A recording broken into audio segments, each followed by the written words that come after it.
The Secrets of Technology is brought to you by the StarQuest Production Network and is made possible by our many generous patrons. If you'd like to support the podcast, please visit sqpn.com/give.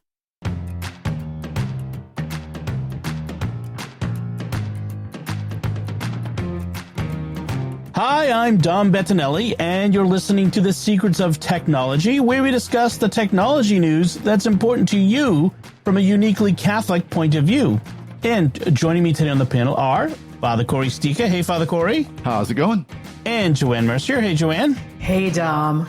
Before we get to our show, I want to tell you about another show on the StarQuest Network you're sure to enjoy called PrayStation Portable. It's actually not so much a show as an opportunity for prayer in podcast form. It's the Divine Office or Liturgy of the Hours of the Catholic Church, and it gives you that opportunity to pray several times a day. It's one of the oldest podcasts around, period, not even just Catholic podcasts. It's been going for, we're getting close to 20 years of PrayStation Portable that Jeff's been doing that. So It is amazing. So check it out wherever fine podcasts are found or at sqpn.com/PSP. So this is, as they used to say when I was a kid coming home from school, a very special episode of The Secrets of Technology. Oh, I thought it was going to be a recap show. Oh, yeah, it's going to be a clip show. No, well, in a way, it kind of is, but we'll get to that. We started this show 5.5 years ago. The three of us, we were the original panelists on the show. Episode 1. And January 2019, and so we've been at it for a while, but sadly this is Father Cory's last regular episode. I'm not going to rule out the possibility that you may show up once in a while someday down the road, but this is your last regular episode. Can you let the audience know why? So I've got some big changes in my life. If you've heard our other shows, you already know this song and dance, so hopefully, or will shortly. You know, one thing I've wanted for longer than I've been a priest is to be a military chaplain. And it's something because I am prior enlisted Air Force, I've seen the work chaplains do. And it was something that when the idea of becoming matter of fact, I should say too, is that chaplains helped my discernment. It was getting to know chaplains during a deployment to Saudi Arabia as I was enlisted. And then afterwards getting to know another chaplain when I was going to daily mass on base. And it's something that, as I'm doing my discernment, it kept coming up. This idea of I could be doing that. I could be this officer who's serving in the military, just to be a minister to these troops. And so it's something I've wanted for almost 25 years. Unfortunately, it took 3 bishops, but I finally got one to say yes.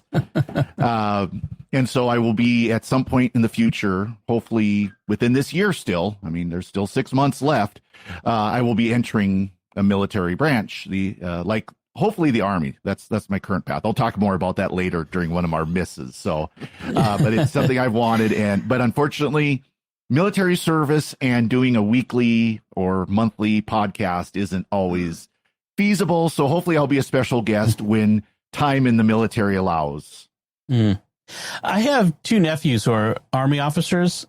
It is my secret hope that you end up with one of their units. That would be really awesome. Yeah, well, I've got a first cousin or cousin once removed. I can never remember. It's like the son of a cousin who is once removed. Once removed. Yeah. First cousin Joanne once removed. Yeah. Okay. Yeah. Who's just joined the Army. He just finished up boot camp. So maybe I'll run into him at some point. And it's like, do you recognize my last name? That's awesome.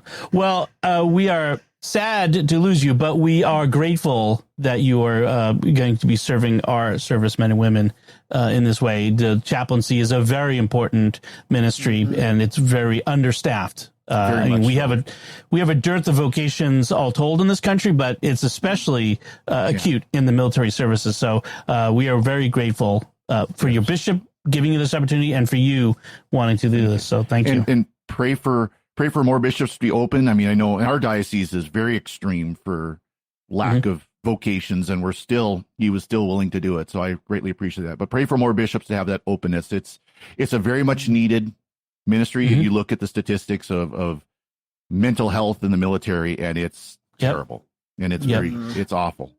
And mental health is tied to spiritual health in many ways. So exactly. really agree with that. Well, so on the occasion of this last episode, Father Cory, you came up with this idea, and it's a good one, of maybe taking this opportunity to look back over the past 5.5 years and to look at a part of our show that has been there from the beginning, where we do our picks of the week. And the three of us, having done this the longest, have the most picks of the week. And so we want to evaluate our picks and come up with some hits and some misses. And so it'll be up to the audience to determine which is more entertaining for them. I always find the misses or the bad stuff to be kind of entertaining. But give you an idea of how many hits and misses or picks of the week that we had to evaluate over the years. Father Cory, you have made 79 picks of the week. Joanne, you have made 83 picks of the week. Ooh. You're ahead of me. Sorry. That's all right. I have made, which this is no surprise given the number of the episode, I have made 257 picks of the week because I've been on all of the episodes. There have been a few episodes where we didn't do picks of the week for whatever reason. It was special episodes. But so I had many, many, many more to go through than you guys. In other words, look forward to the other panelists doing the similar episodes in the future. So Tom can go through more of his. That's right. And then take a look going back, how many of them have been Sherlocked and how many of them are no longer in existence. Right. And that's part of the criteria I used looking at it. And that's going to be my one of my misses in particular is, what no longer exists because of a certain company that likes to kill off things. Oh, let me guess who that might be. So, if folks want to see all of the picks of the week, you could go to our website at sqpn.com/technology, and there is a database there. There's a listing of all of the picks of the week, and you can sort them based on panelists and the show numbers or that sort of thing. So go and check that out if you want to see that. We will endeavor to let you know which show number each of our hits and misses came from. So picks of the week, it's like, how could you have misses? Didn't you know when you made this your pick of the week that this was not good? Well, picks of the week are not reviews. These are not in-depth reviews. What they often are things that are interesting to us. So we could use whatever rationale we want individually. But for me, the way I've always approached it and kind of encouraged our panelists to approach it is they are what's interesting to you, something technology related that's interesting to you this week. It could be a brand new tool that you discovered or software or hardware or YouTube channel or what have you, or a tip or an idea, a pick, a hack that has caught your attention this week. And I think that's the best way to look at the picks of the week. And I also say, kind of a hint too of maybe a gift that you could get someone on the panel if it's something they want. Yes. Or it's something that you've already purchased for yourself and either works great or doesn't. Yep. Right.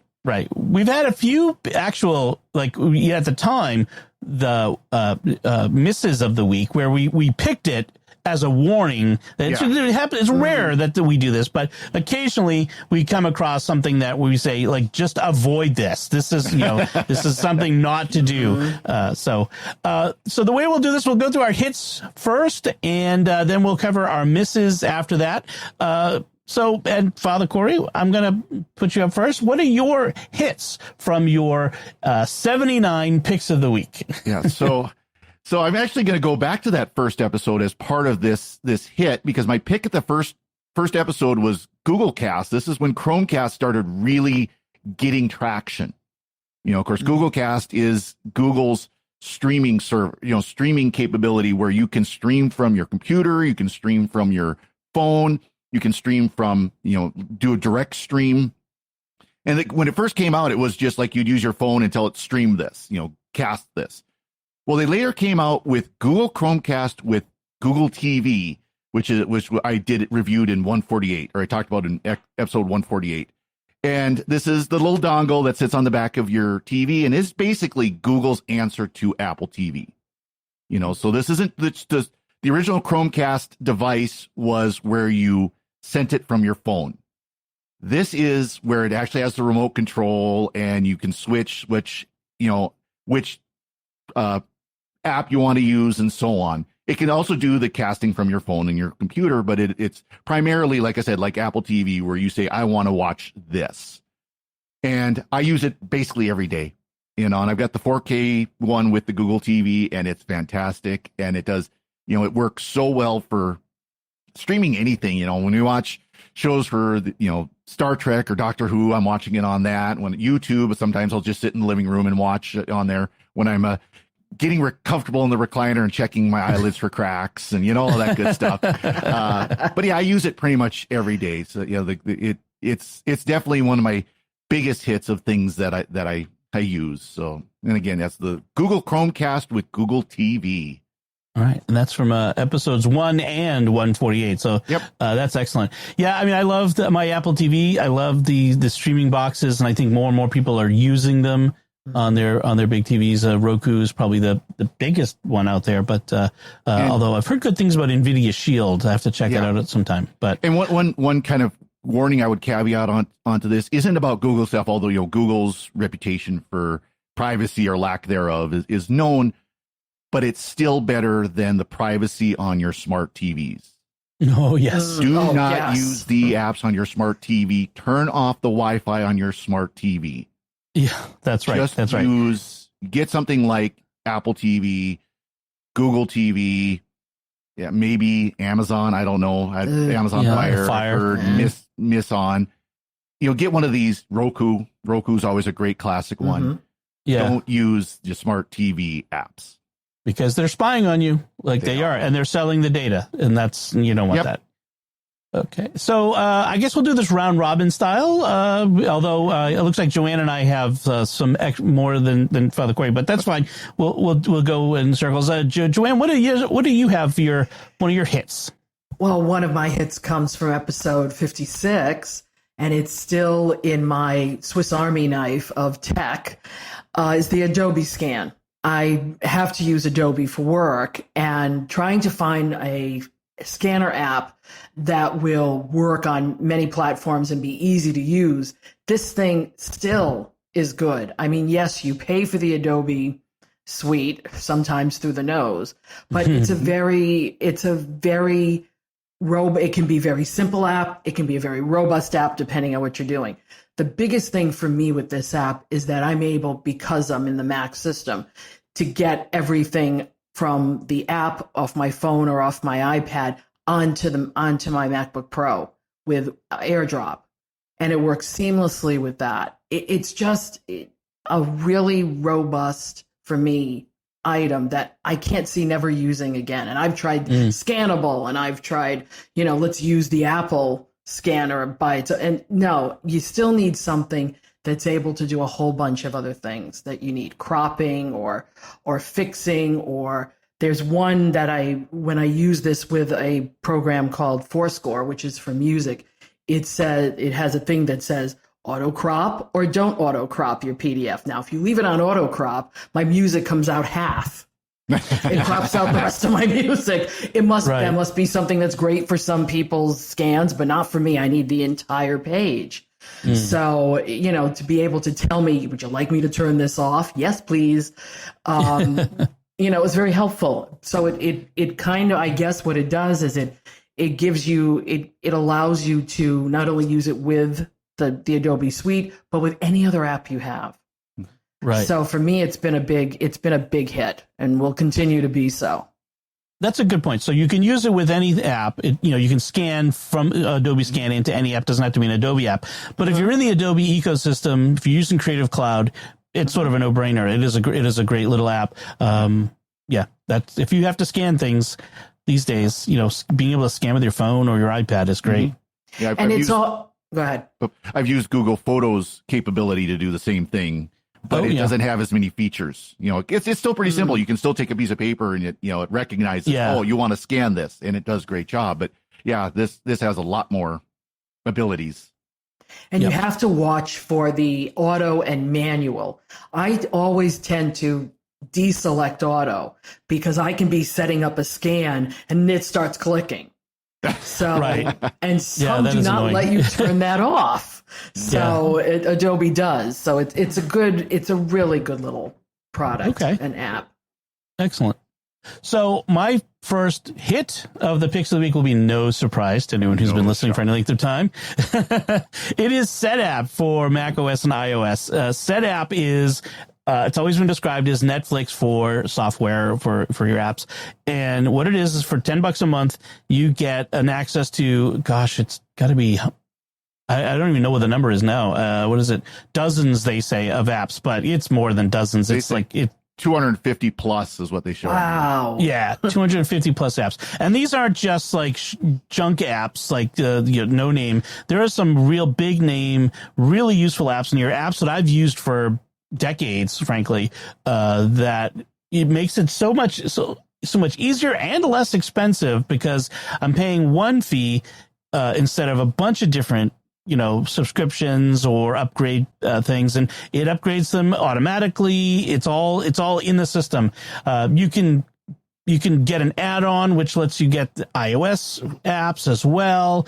You can get on several different computers, or you get a family plan, and so there's a whole bunch of things. But as far as a hit, this has been so useful. There were so many of my picks of the week were apps that I got as part of SetApp, and it lets you try apps.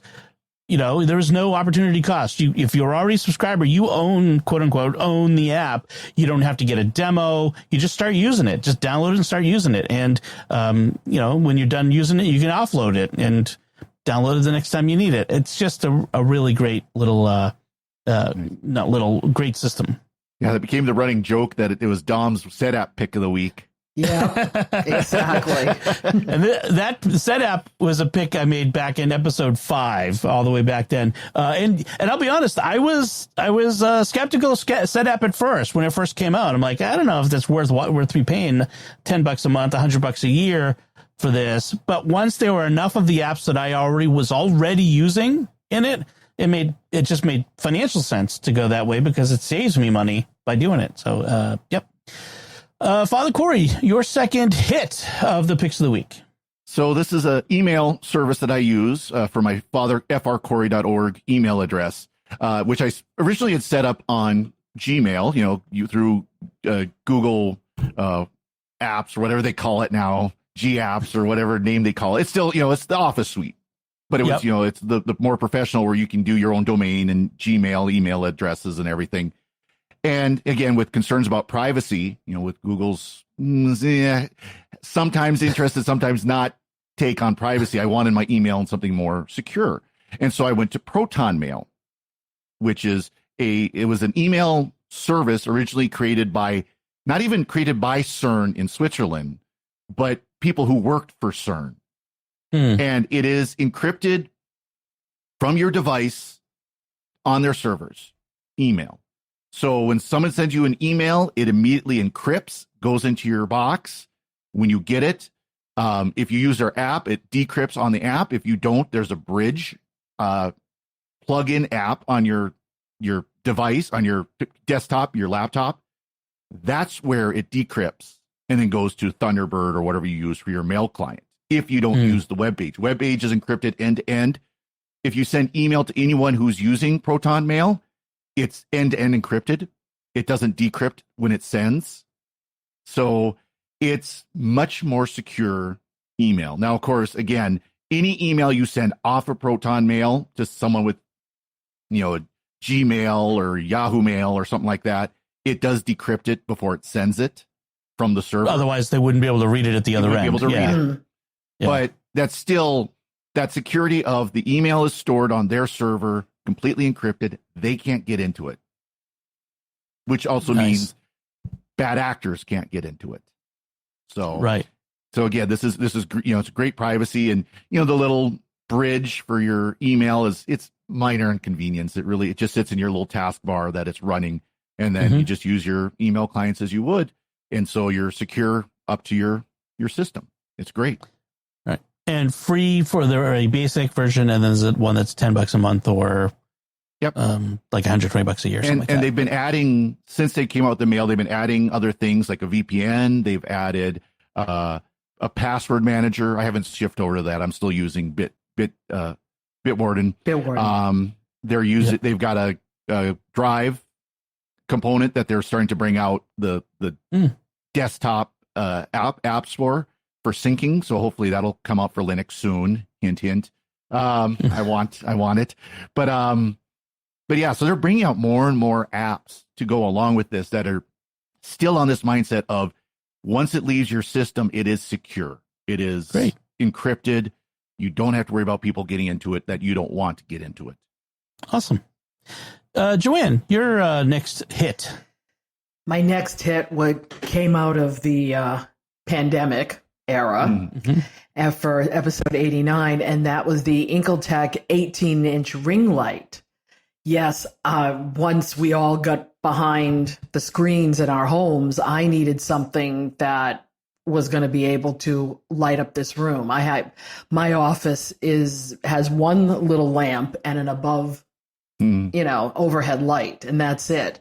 So I wanted to look as nice as all the other folks were doing, and the cool kids were all getting these. So a friend of mine turned me on to this, and 4 years later, that thing is still going. I know I use it pretty much more on a basic level, but it has inserts in it where you can put batteries for cameras and have them charge up at the same time you're using the light. And it also has remote controls so that I can play with it while I'm on camera, which I never do. But so it's a good size. It's worn well over the last couple of years. It hasn't fallen apart. Like some of my friends bought some real cheapos and they were like, ooh, this didn't last very long. But this one has really kept up, and I think it's, if people are serious about doing podcasting and doing video podcasting, then you need to have some sort of light to go from really, warm to cold to make you look good so that people take you seriously. Because if not, that's the best way for your podcast to just go bye-bye, or anything you're doing. Yeah, even if you're just doing Zoom for work or whatever, looking your best. It's part of looking professional. Like you used to be wearing a suit. Now it's looking good on Zoom. That's a good one. That's a good one. Especially if you're like Joanne, your office is kind of like mine, where I've got, my light is right above my head, basically. And so if I don't have I've just got a desk lamp set up, but if I don't have that on, then I'm you can't see my face very well.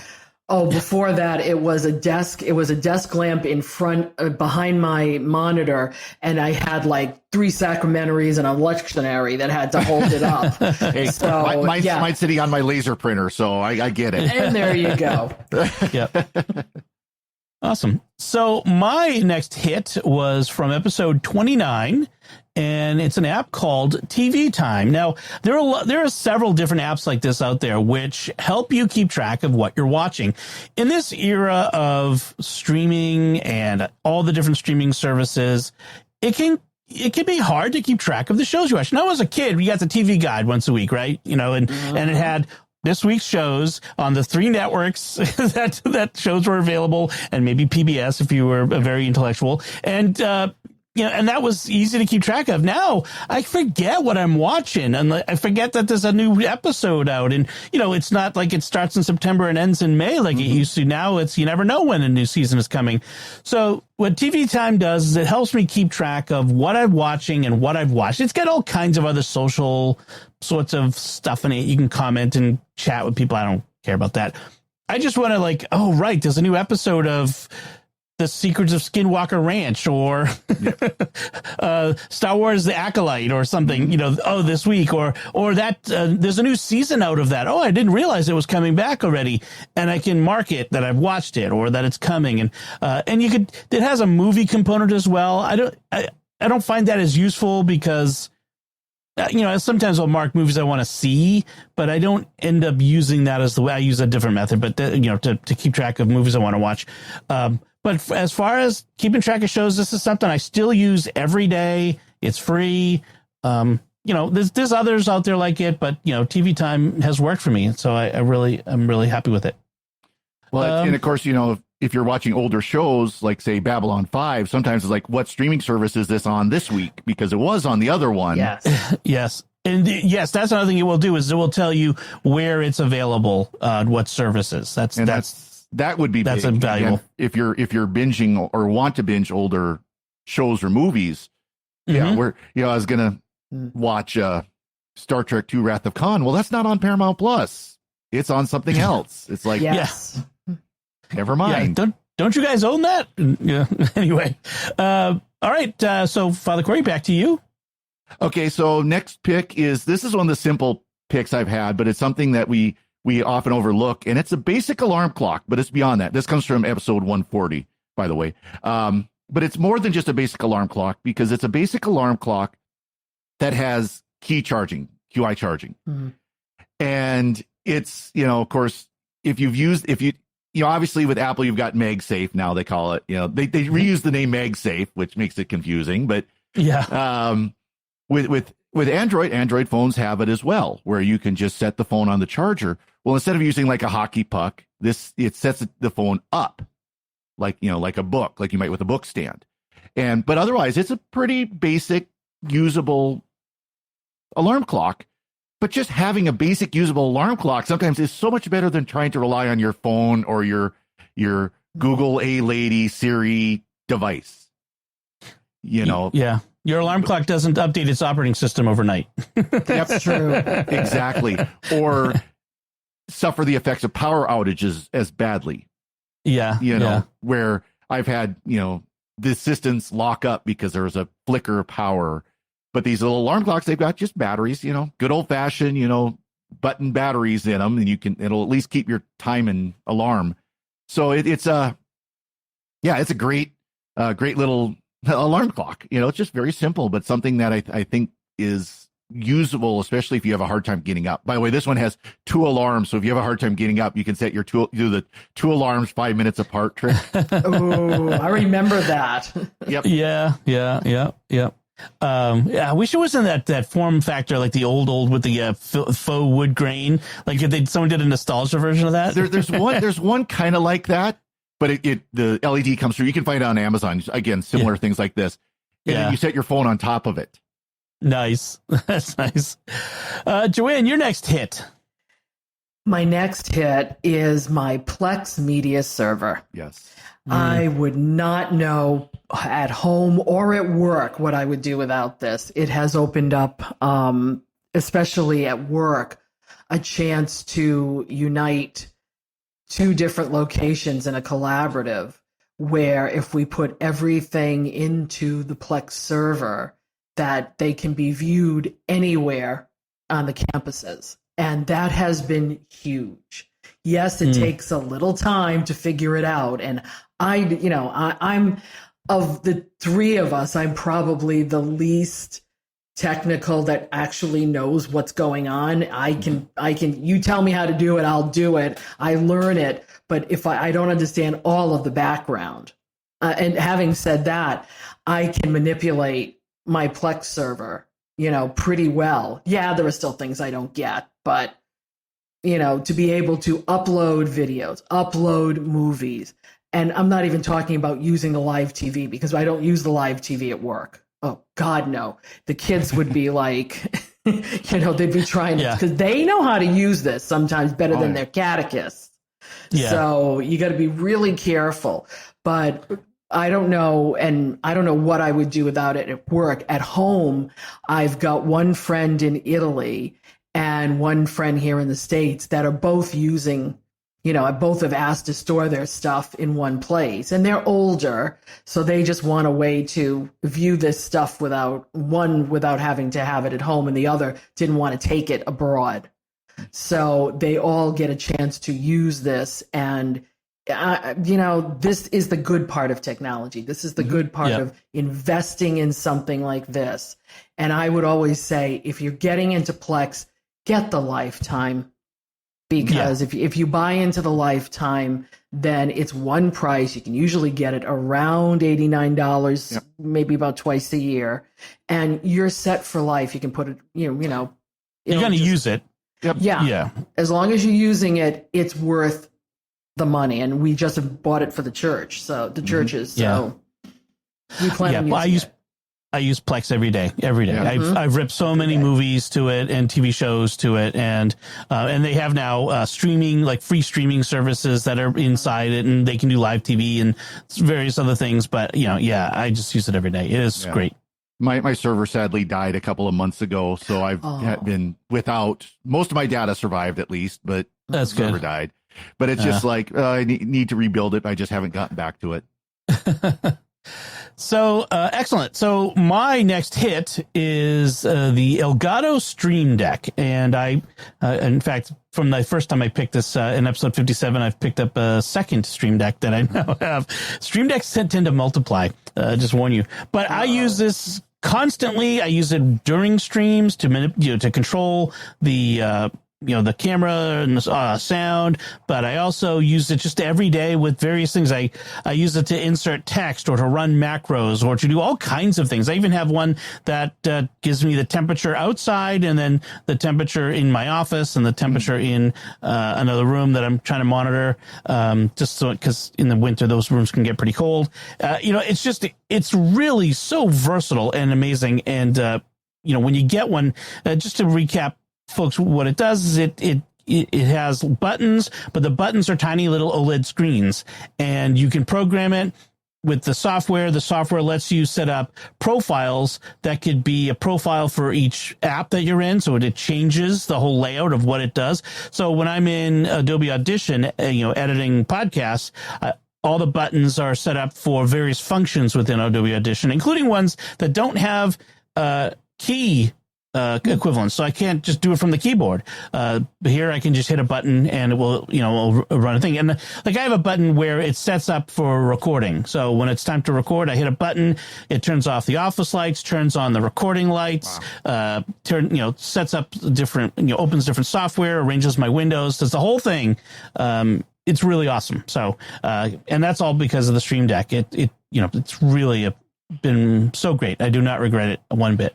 So what are you going to get your Stream Deck to automate your Stream Decks? Another Stream Deck. Yeah, that's what I mean. Get one to automate the other ones. Well, in fact, that's kind of what I did with the old. So I have an older one that's the 15 key, and I have the newer one that's like was that 30 keys or something? I think it's like twice. The older one is static, and I can change what the bigger one looks like by the buttons I press on the smaller one. There you go. So yeah, already there. This is an addiction. Well, there's still room on my desk. Let me just put it. It's gonna look like the Starship Enterprise at some point, where I'm just gonna have like buttons everywhere. It's gonna be like a 747 in here. If you wish to feed Dom's Stream Deck, you can donate at sqpn.com/donate. Yes. Yeah. I won't use donations for that. I'll use my own money. So that's another pick that has been a hit. Joanne, this goes back to you. You have another hit pick that you can choose. Yes, and if you've been around, I've picked this one twice, so that means I really like it. On episodes 166 and 257 recently, the Wondershare All My Tube application for Mac and Windows, talking about the Plex server. If you're going to be ripping or bringing down videos, this is the one to get. And from YouTube. From YouTube or from a few other places, which I have found. I've tried it with a few other places and I've been successful. Now, that's not to say, I'll go to confession here. I'm not ripping people off to rip them off, okay? But with YouTube, especially using what I use with the parishes, the commercials can be distracting and also inappropriate when using using YouTube with young children. Yep. So I would much prefer to go ahead, get the video, and have it reside on our server so it can be used at any time. I always tell folks, who it's from, everything stays in place. It's never chopped. It's never, nothing. But I just think for the kids, I've got to be responsible. So we have to have something that doesn't have a lot of either distraction or something inappropriate. And that's been a godsend. And also at other times when it's happened to me quite a bit when I've gone back to do a presentation and I go try to tune it up in YouTube and the video's gone. and it's a good video, and what happened to it. So this is my go-to, the biggest thing in my Swiss Army knife of tech, the Wondershare All My Tube. Hey, folks, I encourage you, go to youtube.com/StarQuest Media and use this to download every Jimmy Akin's Mysterious World and put it on your Plex server. So you can watch it or any at other your leisure. Yeah. Or any of our other shows that are on there. Yeah, because it's that's a great idea. It's I use a different app, but yeah, it is a great tool to have in your toolbox. So I got a couple more. Like I said, I have way more picks to choose from than you guys. So I just wanted to three more I want to quickly throw out there. Day1app.com. This was episode 61. Since then, this has been picked up by the company called Automatic, which owns WordPress, the world's largest website software company. They've picked this up, and it's now part of their company, but it hasn't changed really. It's still a great app, and this is a journal app. It is secure. It has very secure passwords and encryption. And I have used this for something like 560 days in a row. I journal every day. I write something about what's going on in my head, or I have prompts that, it can offer you prompts. You can create your own daily prompts if you want, that you can customize, or have templates of things. I've used it to save social media posts. Like, I archive them as they go up. I connect them with an external service that sends them to my Day One app. You can send things to it via an email address or text or various other methods. So it's really versatile, and I find journaling to be a great opportunity to kind of get things in your head, just to kind of think about things, to think through things. And I love going back. There's a feature on this day where you can go back and see your previous entries on that day and just kind of like where I was, a year ago, 2 years ago, 5 years ago, 7 years ago. It's a great thing. And, even if you never share it with anyone else, but you may want to create a journal that you're going to pass on to your kids someday. And, this would be a way to do that as well. So the Day One app, definitely a hit. And by the way, Android version. Yes. Not just Mac and iOS, but it also has an Android version. Not a Windows version, though, but an Android version. Right. And on the phone, it's really nice because it will pull in the weather and other stuff from your phone, your location and that sort of stuff. It'll pull location data from photos and make all that really easy. So, and much better than the Journal app in the iOS. That's very rudimentary compared to Day One. Day One is really great. This one is not a traditional tech thing, but although it is technology, it's the Thermacell, which there are several varieties on the market from this company, and it's a mosquito repellent.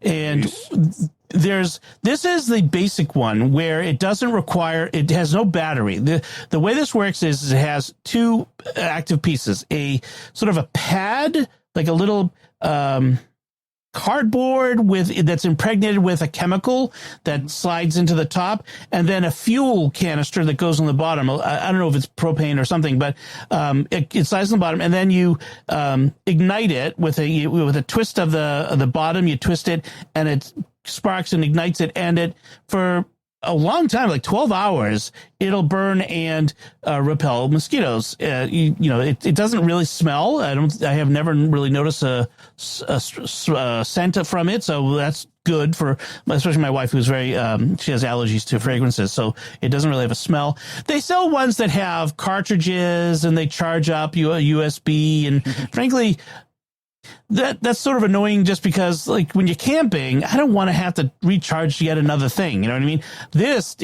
You don't need to recharge it. And they have various forms of it. They have ones you can wear. So, like, when you're hiking, you carry your mosquito repellent with you. And so the Thermacell is great. That's been a hit ever since. And then finally, the last one is my last hit is something I picked in episode 114, Obsidian. This is a note-taking app, technically, although it's sort of like a personal wiki, and I use this for work. I use this for personal, and this is a great. What it does is it creates text notes that are hyperlinked.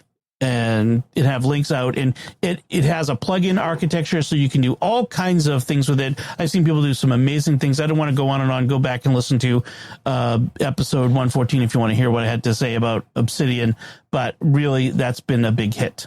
So those are our hits. Let's go on to our misses. Father Cory. Wow. As I'm rubbing my hands together. Yeah. What is your first miss? So my first miss is a game I reviewed in episode 183, but this represents a lot of games. The game I picked was Brewmaster Beer Brewing Simulator. And it's great, promising game, kind of a virtual reality, going through the steps of brewing beer, home brewing beer, with two disadvantages, or one advantage, one disadvantage. One advantage is you don't have to worry about cleaning up after. If you've ever brewed beer, it makes a mess. Everything is caked on and gunked in and sanitized and all this stuff. But the disadvantage, of course, is you don't get to drink the finished product. You get to enjoy the tasty beer that you brewed. Problem with this game is it came out about a little over a year ago. The company released one patch for it and disappeared off the face of the earth. It's an abandonware game. And they charged $18 a copy on Steam, which isn't, that's not terrible, but that's higher than, like a lot of the cheapy games you might think of. But it's kind of a rant of there's a big market for these abandonware games where companies will come out and they will produce a game. It'll be buggy. It will be, early development, buy it now, get the beta release, et cetera, et cetera. They formally release it as an official game and then stop producing it and go on to another game. And the Steam market is flooded with games like that, and so this is a definite miss where it had a lot of possibilities.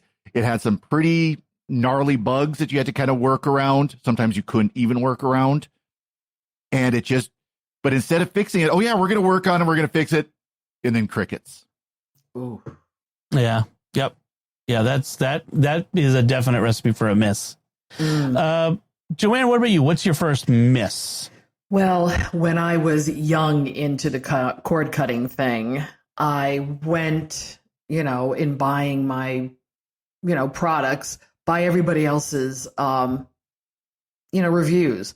And the Mohu Leaf 30 TV antenna, those flat ones that you see plastered on every, three decker, as we call them around here, house.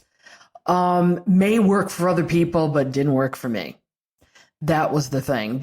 I tried very hard to get it to bring in anything, and it was really hard. I would get 4 channels, 5 channels. The most I think we got was 15 at one point. We tried getting another one. That didn't work. I've subsequently gotten something, finally bought something that's really good. And that's my pick of the week this week, because now I can say tried and true. But yeah, when you're starting out, sometimes they you go to Amazon and you see the whole list. And yes, Mohu probably better than a lot of the Chinese no names. But still, if you're just looking for around here what we call 6, 10, and 12 and Fox, right. It might do it, but you're not going to get anything else, and you're not going to get a lot of their sub channels. So that was what looked promising was a definite miss. That's often it happens a lot where a product is well reviewed, lots of people love it, and then you get it and it just doesn't work for your situation, your locale, and it makes it a miss. And the problem with these antennas is you have to direct them at the towers. Right. You can't do that with these flat panels. Right. Not really, no. Maybe there might be one side of your house, if you have it outside, that is more exposed to the towers than others. But like if you're, like you guys are both in, metropolitan areas where you'll have towers all the way around you. You might not pick up everything. For me, all my towers are north by about 10, 15 miles. So I'm good there, but other people might not. So yeah, you might be able to pick up one of your channels, the NBC affiliate really, really well, and all their sub channels really, really well, but forget CBS.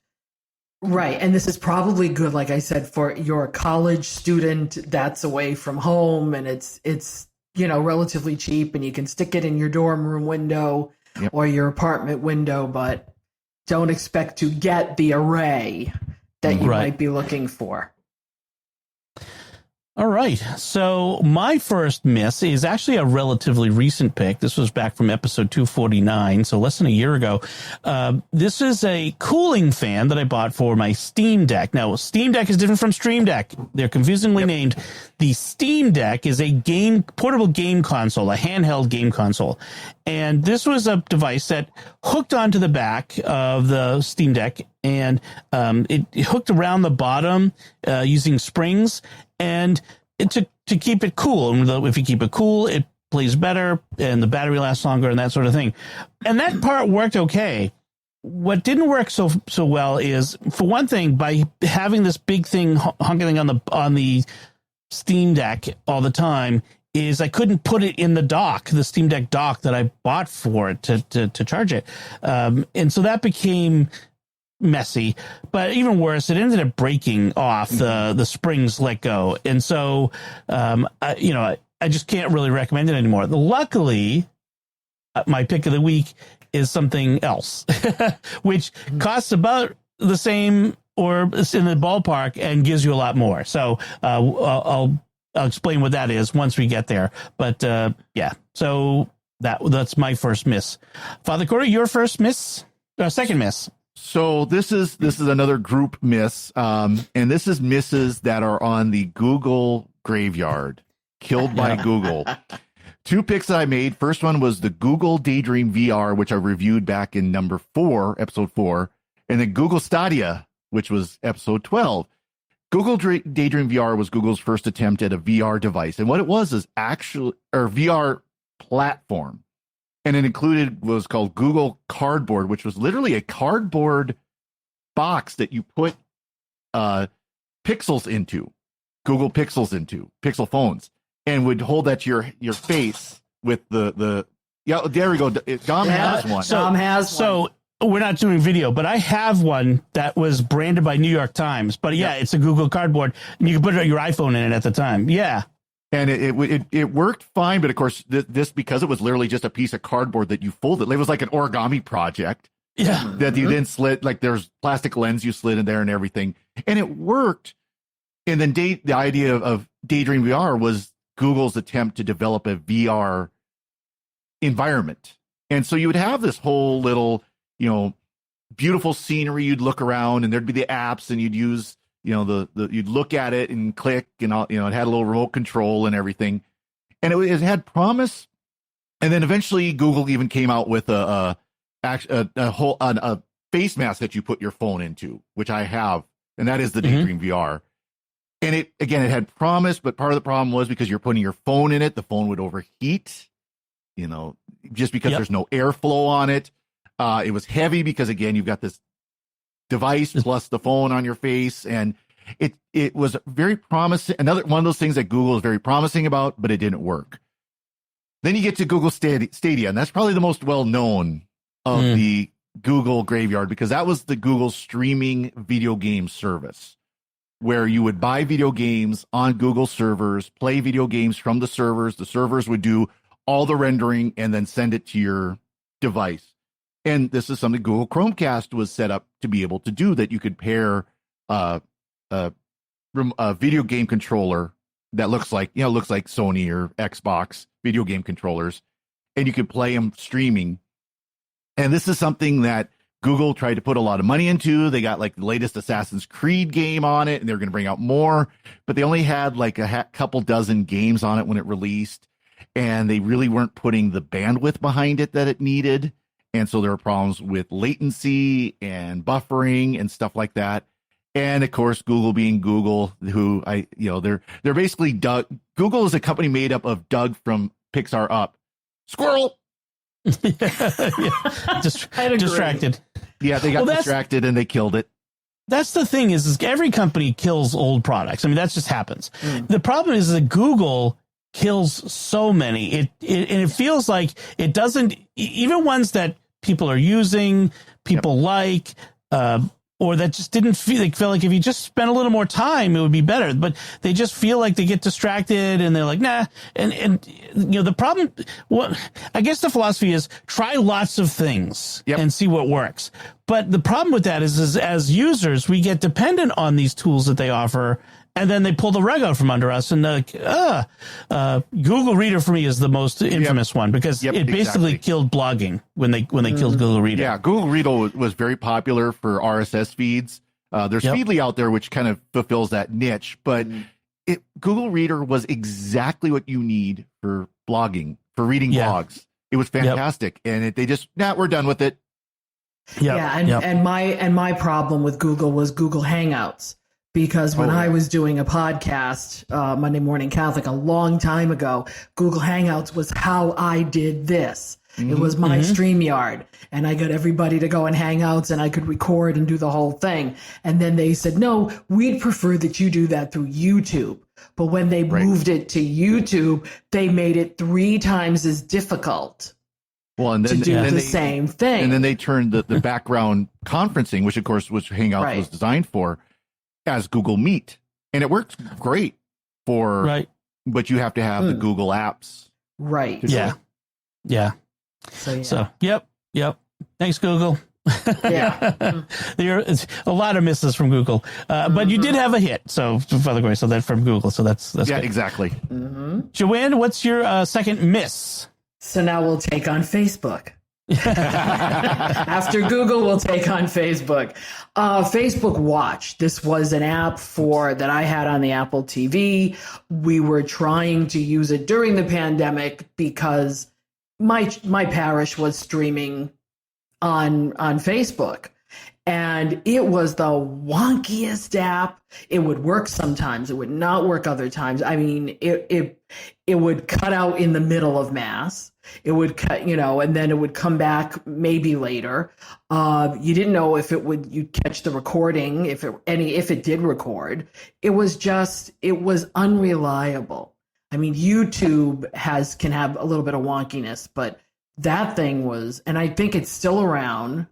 Maybe, but I think Watch is, but not the app. Yeah, I completely, jettisoned that pod off my Apple TV, and I was like, this is the worst thing I've ever seen. And here's the thing: at least at that time, Facebook was a lifeline, and you would think that somebody would put their collective heads together and say, people are using this during a pandemic for a reason. Let's make sure it works. No, that's because we don't care. So they had Facebook TV for a while, which was part of this whole thing, which was they were paying people to make TV quality. I remember Mike Rowe had a show where it was sort of like, there was different Jet Tila, the chef. I mean, they all had these shows that were going on and that they were producing that they were being paid to create. And then sort of like Google, they just kind of pulled the rug out and nope, we're not doing this anymore. And now we are supposed to substitute Reels with that. Like, oh, great, thanks for the Reels. Yeah, that's a downgrade. Big time. So and in fact, I've just been hearing that Facebook has made using live, Facebook live stream even harder. StreamYard has been warning us about that, but I've been hearing from some creators like, we're not going to use Facebook Live anymore. If you want to see us do live videos, go to YouTube because that's where it'll work. Yep. So Facebook, you're a miss all around. as Facebook is dwindling because Gen Xers and upper millennials are the last generation to use Facebook. The young people aren't on Facebook. No, they're not there. They're on TikTok or Instagram, sadly. So my next miss is a service that I picked in episode 6, way back in episode 6. And this is a company it was called Locast. It was a nonprofit streaming TV service that would let you watch over-the-air television stations. So your local stations in my area, it's like 4, 5, and 7, but whatever your local stations were that were being broadcast for the air, and they literally would stick an antenna up in the air in that locale and pull the signal down and broadcast it nonprofit. And this was a way to kind of get around the whole, you can't, restream our services. But they said, we're not making any money. And, they had this legal theory that they could do this. Sadly, that legal theory did not pan out. Yep. They were predictably sued. And, so they started in 2018, January 2018, and they shut down in September 2021 after the federal courts ruled against them on copyright issues. So there was an opportunity to watch, NBC, CBS, not necessarily. I mean, you could find ways to record things, but you could buy a TiVo today and still do that. But, it was a way to be able to watch this stuff over the internet if you didn't want to throw an antenna in the air at your house and not have to pay for cable or whatever.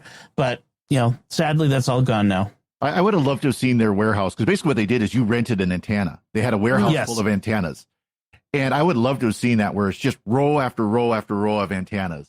Yes. Yeah. And you had to, if the antenna wasn't available for you, you had to wait till until an antenna opened up, that sort of thing. So it wasn't perfect, but it worked. No, but and that's a good thing for people who, like me, can't really, because I have a lot of trees, can't find sometimes a good signal. So renting one of these was, renting, air quotes, was another way to do it. It's always, we want you to pay for everything anymore.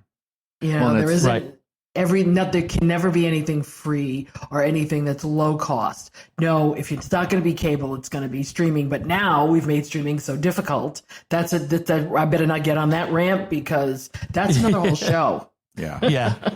Well, I wish something like this was available here in Great Falls, the Great Falls, Montana market, because, I'm on the edge of reception. I'm technically within the market, and I can get the signals, but there's one of the towers that's just a little bit further away from me. And I have to have a signal booster, which was a pick of a week of mine a while ago, was the signal booster that works great, but sometimes it's still just a little, if the weather's bad or if the wind's blowing, it doesn't quite make it for that particular channel.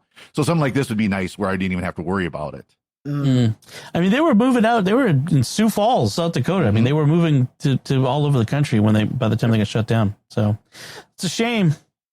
So, Father Cory, your third miss of the picks of the week. So my miss isn't so much a miss because of the app, and this is the AFI, the Air Force Instruction Explorer app that I reviewed just 7 episodes ago in 253.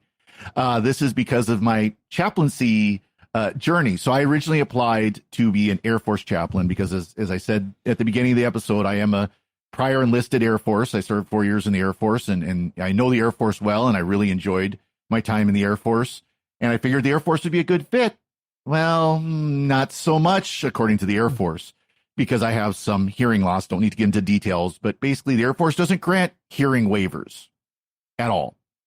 So even though I was a good fit for the Air Force, my hearing was not a good fit for the Air Force. So now I'm talking to the Army, and it sounds like the Army is going to be more amenable to me with hearing misses besides the point.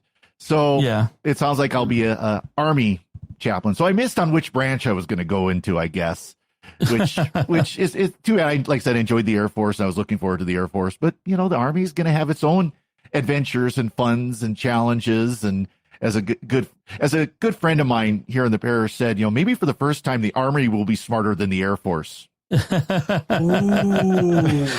Air Force does have the better golf courses. So better golf courses, better dining halls, better housing. Their loss is the Army's gain. Exactly. That's right. Exactly. That's right. So, Joanne, what's your next miss? Yeah, this one is a hard one because it's something I still use, but I don't get to use it as well as my husband does. It's the Logitech MX mechanical keyboard. Now, here's the issue. Both of us like the old-fashioned mechanical keyboard. The clicky keyboards. We love clicky keyboards, okay? Because the other ones, I tend to type a little bit better on a clicky keyboard because I can feel it better. Mm-hmm. These non-feeling, flat, spongy things don't always work. I have more misses than hits. But unfortunately, because it's programmed to use both Mac and Windows, for me, I can't get all of my shortcuts to work. I can't get, I can, for example, up loud and soft work, but cancel does not on sound. I can, and I've tried everything. I've downloaded, reloaded, and it could be user, but the Windows side seems to work fine. Then my F3 key, which should open up all my windows, it doesn't work either. And then sometimes cut and paste, my control key won't work properly. Husband has no problem. So I'm not, it's a miss, because if it's going to work, if you say it's going to work on both sides, it should. It should also, maybe I should contact them and say, is there a problem? Am I doing something? And I did once, and they said, no, do this, this, this, and this. And I did, and it worked for maybe a week. And now it's doing it again. So it's like, I love the keyboard, but not for $175 worth of keyboard. That's the biggest thing. You're going to spend that much money and have this happen. I found Logitech's Mac support for their keyboards to be hit and miss. It's just I mean, it's too works. bad. It's kind of funny. I've got a cheaper membrane style Logitech keyboard, and all the controls seem to work. But there's something, I'm sure, incompatibility between Mac OS and Logitech, and of course Apple would be like, well, just get an Apple keyboard. Why wouldn't you want to use our keyboards? I ended up doing that myself. I love the clicky keyboard, but between the noise, which I can't have during podcasting, and the Touch ID, I really love the Touch ID button.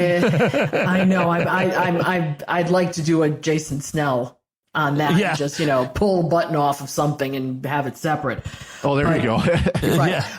But it's really hard when you have one keyboard, two users, two different operating systems. Yep. We needed something we both could work, because I wasn't going to see hauling out my own keyboard for every time I wanted to use the setup. So, yeah. So my last miss is a game. This was a game that I picked in episode 25, and it's a game called Harry Potter Wizards Unite. That's right. And this was the Pokemon Go clone from the same people who make Pokemon Go, but it was the Harry Potter IP, intellectual property. And it was fun at first. You go out and you have to, do various, it was when I'd go for my walks, my daily walk, I would, do the wizard things, and, I'd find the things on the phone, and, have spells or whatever the heck the thing was, the game mechanic was. And it was fun, but early on I realized after a few months it got pretty repetitive. And I don't know if that's a problem with the kind of game it is, like if I would feel the same way about Pokemon Go. But evidently I wasn't the only one, because it went away fairly quickly. It launched in 2019 and shut down in January 2022. So that's not very long. Whereas Pokemon Go has been going strong for ages. Yeah. People are still passionate about it. So there was something about this game that just didn't work. There was some slightly weird aspects to it wasn't that it was buggy. It's just the way you did certain things was weird or unsatisfying, and some of the things you had to do were too challenging. And so in any case, it's an example of when, even though you have this huge property with the millions of fans behind it, and this company that has proven that you could do this type of game, Niantic, even then, sometimes it just doesn't work for whatever reason. So that was my That was my last miss of the ones. There were. I'm sure there are other misses and hits that we could pick, but these are the ones we chose from among the ones we did. This has been a long show so far, so bear with us. We've got a few headlines we want to get to after this, and some more picks of the week.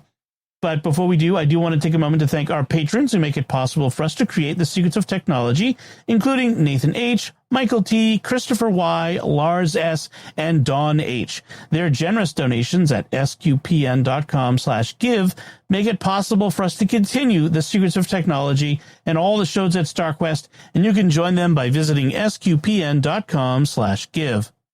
This actually really what's going on, Father Cory, is I just can't bear to let you go. So we're going to just keep going. Okay, I figured as much. No, I really got to go do work. Too bad. You're stuck. Yeah. So our first headline, this is one that you share with us, Joanne. It's a quite long article, but interesting, called "What is Cable TV in 2024? A Statistical Analysis." And it's an article that dives deep into where legacy television is today. This is stuff that comes in via the wire into your house, not streaming over the internet. And they kind of go through the bit of the history and that sort of thing, but it really digs into what is cable TV today compared to the way we're all consuming our television. Who's using it? What is left? What is their future? And it's really the big theme in it is the irreversible decline of cable TV. This has been something that's been happening for decades now, and it's I think he concludes, and I agree, it's kind of inevitable that cable TV is like newspapers and other old kinds of media are declining and going away. So there were some interesting findings in it, including the demographics, who's still watching cable TV. The median age of the viewer of cable TV is 64.6. That nothing against our older senior citizens. Thank you. Just that from a demographic point of view, that is terrible for a company because that means you don't have younger audiences coming in. I don't remember the last time I watched cable TV. I mean, frankly, I've got this box here from the cable company. I need to send it back because I just don't even use it. What about you guys? What do you think of this? See, I don't have cable service. I've got cable internet. Not the internet is through the cable provider, right? But I don't have cable service. I do have Fubo, which is streaming cable service. Streaming premium channels, however you want to put it, because it's got good sports selections and things like that. But as far as sitting down and watching an actual cable channel, watching the Discovery Channel, watching, just sitting and watching, even over the air, I don't really sit and watch NBC, CBS, unless it's a sporting event. NASCAR is on, football's on, baseball's on. But as far, to have, it's 8 o'clock, Big Bang Theory is on or whatever. It's like, no, right. No, I don't do that. If I want to watch Big Bang Theory, which I really don't, but if I want to watch a show, I go find what streaming service it's on. Right. Appointment viewing is no longer a thing. Yep. Yeah. Joanne, you've been a cord cutter for a long time. Well, maybe about 4 years, but I am right. But I am that 64.11 person. Yeah. Okay. And I still have appointment television. Because I prefer it, whether it's streaming or not, because some are trying to do it through streaming. Like the one that I can think of right off the top of my head is The Chosen. If anybody is watching this, serialized, part scripture, part fictional backstory story of the life and passion and death and resurrection of Jesus, then what they've done this year is make it appointment viewing through their app. Right. So that twice a week they have 2 episodes, but what they do with it, I think, appeals to the younger folks because they'll have Dallas Jenkins, who's the mastermind of all this, come on right before it starts, give a little promo, give a little recap of what's going on. Then they'll show the episode, and then they have an after show. where there's talking and discussing, and they get into the app and they get into the scripture and they do all of that. So they're trying to do appointment television through an app. And when television was first conceived, television was always conceived so that people could all be watching the same thing at the same time. Right. And so I brought this particular article up because it's not just what is cable TV, what is television now? And television has become a silo event. I'm one of the last people watching American Idol, probably, but I still watch it and I still talk about it with people like me who like to watch that type of a show. But something like Only Murders in the Building, which is a show that I like to watch, is not appointment TV because all the episodes, the seasons are out right now. And so I can't discuss it with anybody unless they've already watched it. That's and then they're afraid. They're afraid to discuss it with me because they don't want to. No spoilers. Right. Drop a spoiler. So this is getting harder to discuss what you see.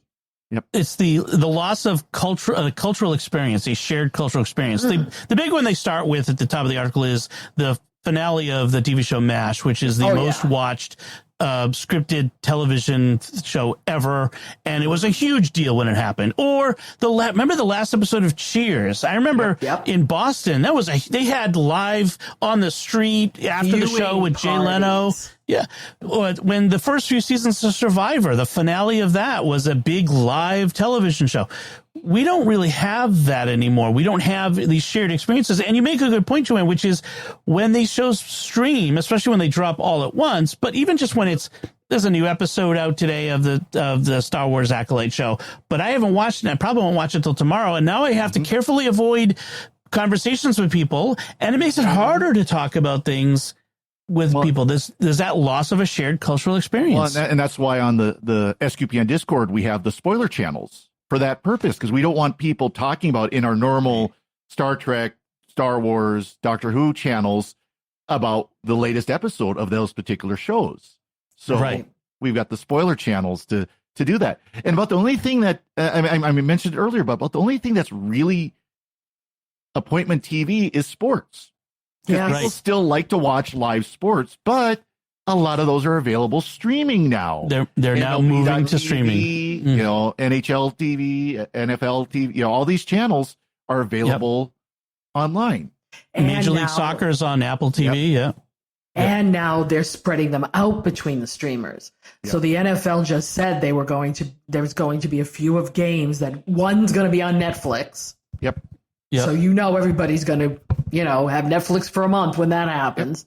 And they're going to put 2 on Peacock, and it's like, come on, folks. How many times do I have to subscribe to these things? And Amazon Prime has had NFL for a couple of years for Thursday Night Football. So we're just losing that be able to talk to each other about things that are going on. So what are we going to be left with? News?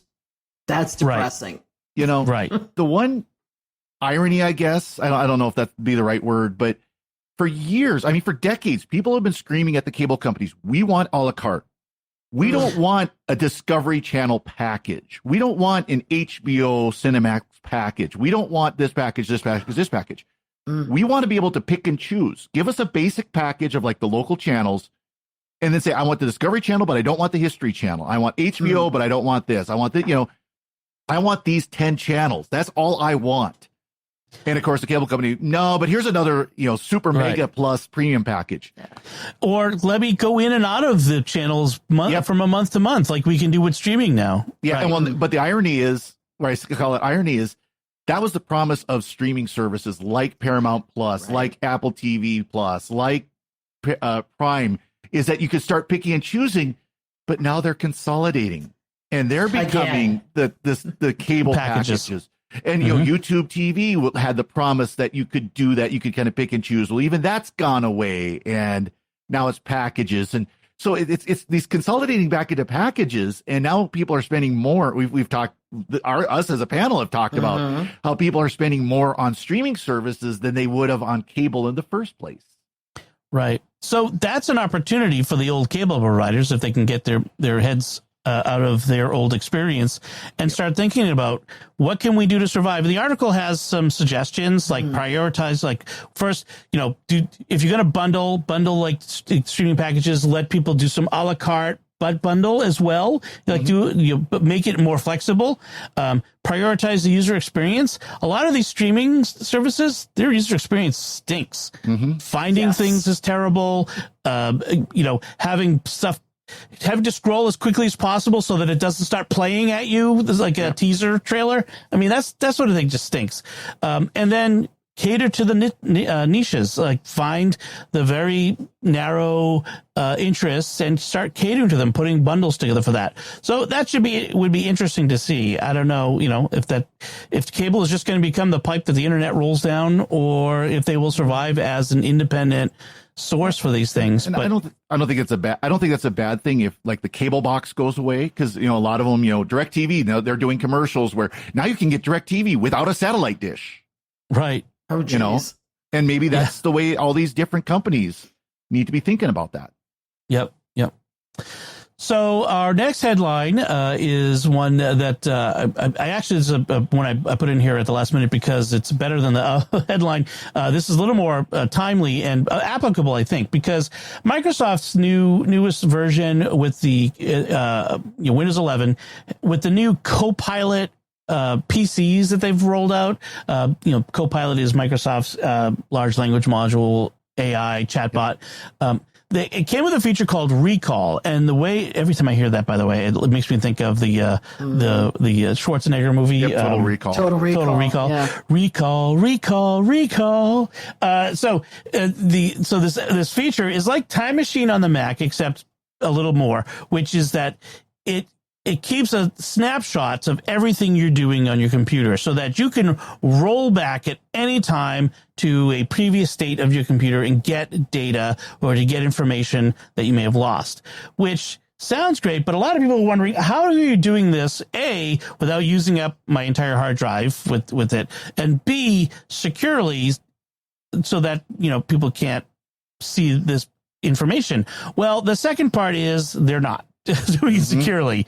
In fact, some security researchers found that all of this information was in the clear. It wasn't encrypted. It was just there on your computer for any malicious software to dig into and get. And this includes things like everything you've done in your web browser, even when you've had an incognito window open, a private browsing window, all of your banking information, all of your, private business information. If you're a doctor or a lawyer, you better not have Recall on because those are violations of your various professional standards. So it has been a debacle for Microsoft, and they've had to roll back and basically, they were rolling it out slowly, so they kind of took a pause on it until they fix it. But what do y'all think? I mean, is this a feature that you would use now that you've heard the way they rolled it out? One thing I like the idea of, because it is more than just a backup system, the Time Machine backup system. It is actually like taking metadata and making it so you can search through your metadata that you've created over time. And so you could find things that, I remember I wrote I wrote a homily about, and I can't find it. Well, let's search through this. Oh, there it is. Things like that. Or I read this thing and, there it is. I found it. The problem is this is such an invasion of privacy. This is not even funny. Don't use Windows 11. I mean, if they're going to make this required, don't use Windows 11. This is talking about privacy. Google's sitting there laughing, going, yeah, our privacy looks so much better than Microsoft's right now. Probably. Yes. Oh, and the Apple execs after WWDC were making very clear digs, because Apple did this whole thing about Apple Intelligence and private compute cloud and all this stuff. And then they just look over and go, and, they don't even have to say anything. They just have to kind of like glance with a knowing glance at Microsoft, and, the other guys. Yeah. Well, and part of the problem was, so first of all, Recall will take snapshots of your screen and save them on your computer. Okay.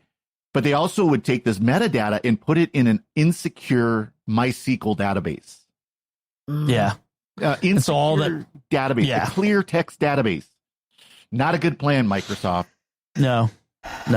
So this makes me nervous. It makes me nervous because I want to be able to use AI, but the more I hear about these things, the more I get. This isn't really AI though. This is just But they're trying to bring these things into the home to supposedly make things better for us. Yep. Yeah. And they're going to unleash the Kraken if they're not careful. Right.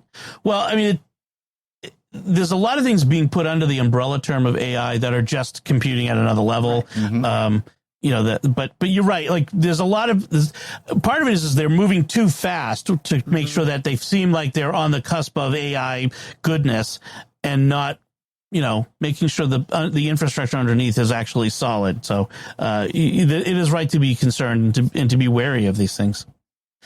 Our third headline is from the New York Times. This is one that was out just recently. It says the headline is your driving being secretly scored? And it details how various automakers and app makers are feeding data about your driving habits to the insurance industry, which is then using that information to give you a driving score, so sort of like a credit score, on which they base your auto insurance rates. And there's a couple. The article does a pretty good job of outlining the pros and cons. Why this would be a good thing. Well, if you know that you're being scored on how you drive, then you'll probably drive better. The downside is they're not telling you that you're being scored, so that it's not affecting your behavior in that case. The old way of doing the quotes is based on demographic data. You're a 24-year-old male living in an urban location, so your rate's going to be higher than the 50-year-old suburban housewife mom, except maybe the 24-year-old doesn't ever drive his car, and the suburban mom is like a road-raging, Karen out there. It's like. So maybe his insurance should be lower than hers. So I get that, but the big problem is we don't have access. We don't know that it's happening. They're telling us that it's happening through long privacy statements that no one reads. And then you don't have access to the actual score report to know even whether the information is accurate. What did you guys think of this article? We're just going through that now with the debacle of the two cars we had to buy in 6 weeks this year. Yeah. And my husband found out that his 22 Nissan Maxima Premium is more expensive to insure than my 22 Subaru Outback. Why? Because the model of car is in more accidents. Yep. His car than my car. So it's not so much on driving demographics, it's also on the car repair, car accident ratio. So he's paying 3 times what I'm paying. And that's ridiculous. Well, that's right. And, it doesn't take us into consideration. Now, the other side of that is, do I want somebody and judging how I drive against what metric? Around here, if you drive 80 on 95, 93, you're going with the flow of traffic. Yep. It's above the speed limit, but it's the flow of traffic. So how are you going to measure that? Well, and conversely, here in Montana, where the interstate speed limit is 80, but insurance industry metrics show that you're less chance of hitting a deer if you're doing 65 instead of 80.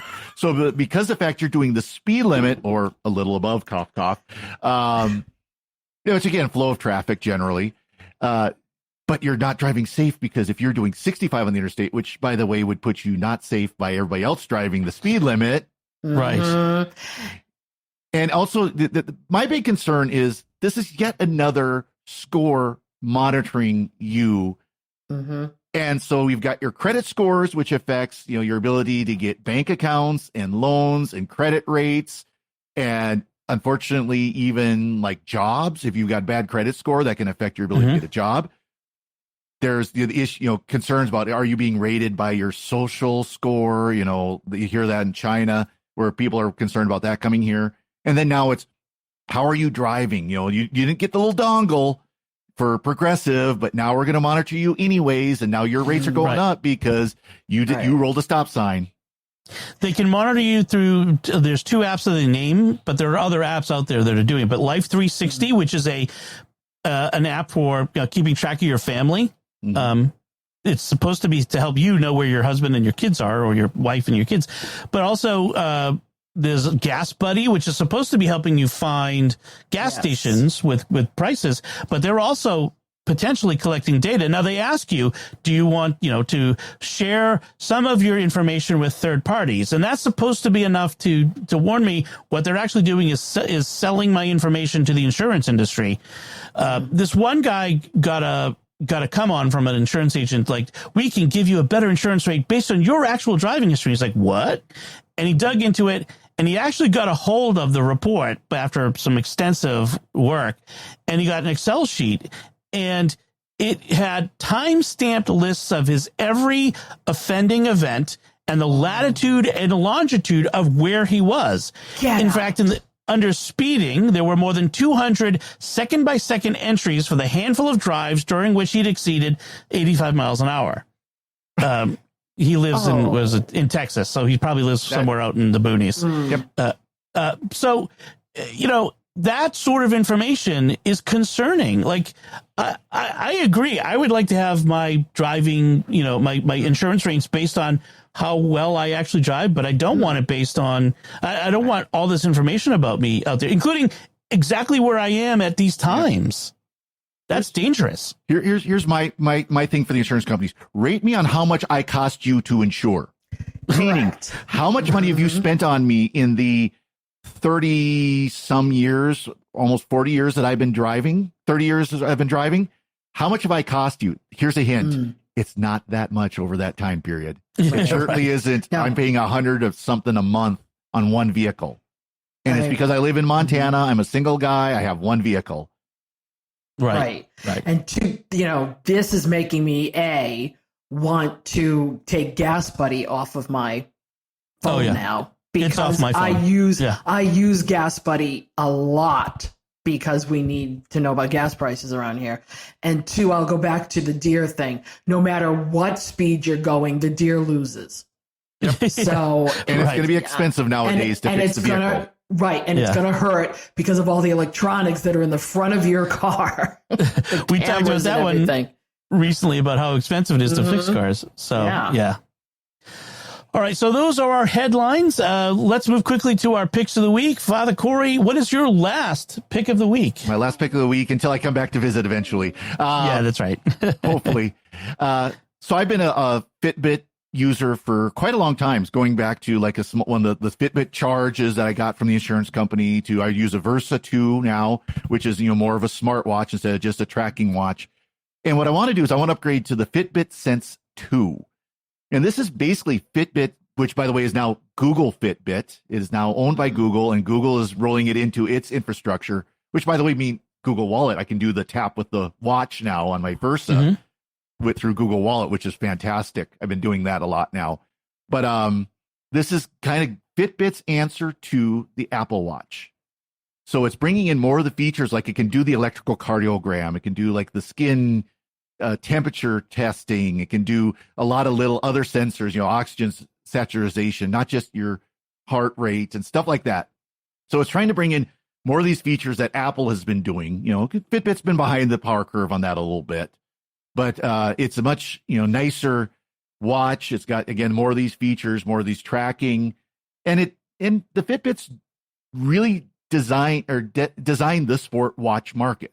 Fitbit was the first major well-known sport watch. So of course this does the sport watch where it does the tracking and your heart rate and your pace and all that kind of stuff. So this is going to be my upgrade probably after I get through training, whatever branch I end up in.